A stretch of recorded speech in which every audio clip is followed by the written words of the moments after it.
ગુજરાતમાં નકલીનો અસલી ખેલ અવારનવાર જોવા મળી રહ્યો છે। ગુજરાત રાજ્યમાં અલગ અલગ વિસ્તારોમાં નકલી પોલીસ પકડાવાના અનેક કિસ્સાઓ સામે આવી ચૂક્યા છે। ત્યારે અમરેલીમાં પણ આવો જ કિસ્સો પહેલીવાર સામે આવ્યો છે। અમરેલીના પોસ્ટ વિસ્તાર ગણાતા બસ સ્ટેશન વિસ્તારમાં પોલીસનો ડ્રેસ પહેરીને એક ઈસમ ફરતો હોવાની માહિતી પોલીસને મળતા અમરેલી એલસીબીએ ઝડપી પાડ્યો હતો।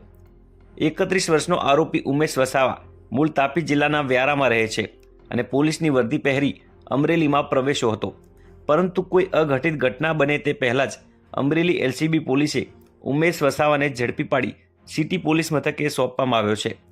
નકલી પોલીસનો કિસ્સો સાંભળી ખુદ જિલ્લા પોલીસ અધિક્ષક પણ ચોંકી ઉઠ્યા હતા।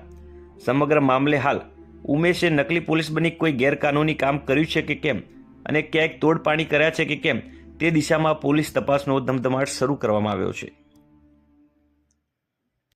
અમરેલી એલસીબી પીઆઈ અલ્પેશ પટેલ દ્વારા તેમની ટીમને સૂચના આપી હતી અને આવી કોઈ બાતમી હકીકત મળે તાત્કાલિક કાર્યવાહી કરવા વોચમાં હતા।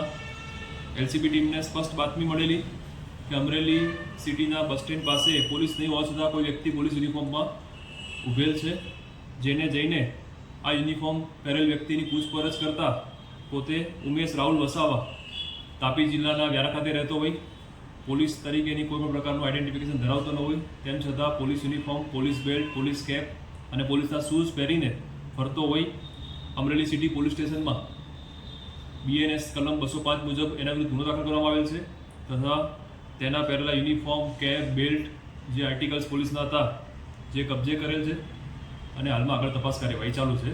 આ બાબતે કોઈની સાથે પોલીસ યુનિફોર્મનો ઉપયોગ કરીને કોઈ છેતરપિંડી કે વિશ્વાસઘાત કરેલ છે તો તેની પણ તપાસ ચાલી રહી છે અને અમારા તરફથી પણ તમામને વિનંતી છે કે કદાચ કોઈની સાથે આ વ્યક્તિ દ્વારા કોઈ પણ પ્રકારનું છેતરપિંડી આચરવામાં આવેલું હોય તો અમારું ધ્યાન દોરશું।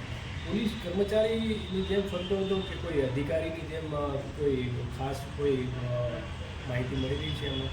હાલમાં પોલીસ કર્મચારીની જેમ એને police uniform, police cap, police belt કે જે પોલીસ કર્મચારી પહેરતા હોય અને એ પ્રમાણે નેમપ્લેટ ભરાવીને ફરતા હતા।